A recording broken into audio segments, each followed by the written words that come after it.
Hey guys, today is Wednesday, April 8th, and you have your Romeo and Juliet test today. So if you scroll down to the Romeo and Juliet folder, and then inside it, I have your test directions here at the bottom.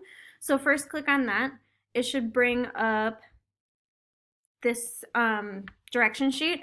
So the way this is going to work, you need to open up a new document. So go to Google Docs and open up a new document. You're going to type your entire paragraph on there. Your test question you have two of them right here. You just need to pick one. Don't do both of them. Just pick one.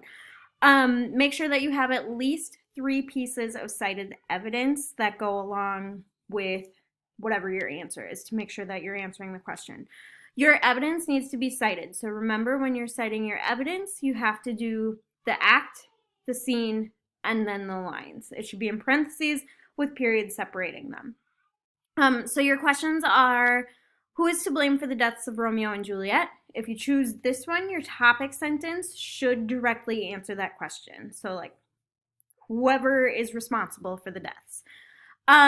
If you choose the second one, which is what is the overall theme of Romeo and Juliet, you can use your theme thing from the other day, the slideshow that you did. And then your topic sentence should be a theme statement. It should include a topic, claim, and qualification. So if you like what you did the other day, you can go ahead and do that one.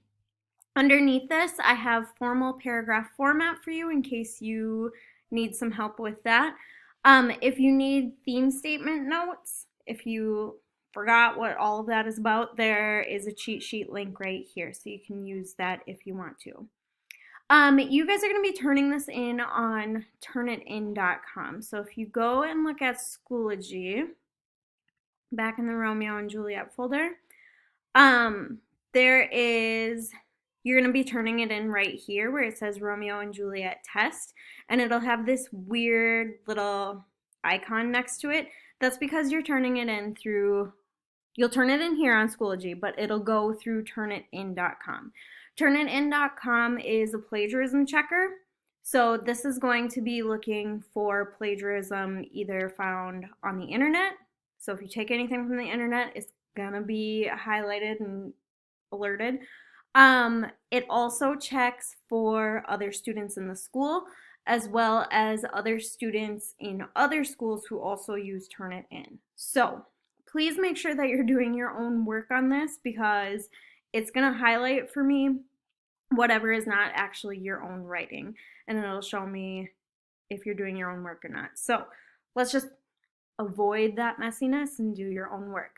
If you have issues turning it in, let me know. I'm going to put a video up about how to turn it in that Mr. Ron sent to me as well, so that'll be in this folder too.